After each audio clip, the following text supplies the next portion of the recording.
4 сынып білім алушыларына арналған қазақ тілі пәнінен сан есім тақырыбындағы сабағымызды бастаймыз. Тараудың аты ғарышқа саяхат. Тақырыбы сан есім. Бүгінгі оқу мақсатымыз мәтін мазмұны бойынша шешім табуға бағытталған сұрақтар құрастыру және жауап беру.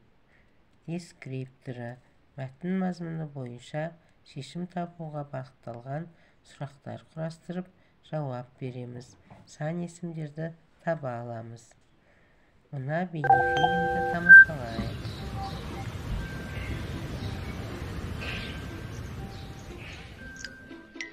Дана, мынау сенің нөмірің. 65 саны жазылған. Жоғалтып алма, осы нөмірмен киіміңді аласың. Ал мынау біздің 2 билетіміз. 7-ші қатардың 23-ші, 24-ші орындарына отырамыз.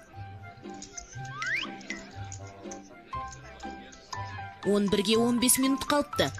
Әлі уақытымыз бар. Сондықтан мен екеумізге 2 балмызда қалып келейін. Сен мені осы 1-ші қабатта күте тұр. Тұра тұрыңызшы аға, не деген көп сандар, мен шатасып кеттім.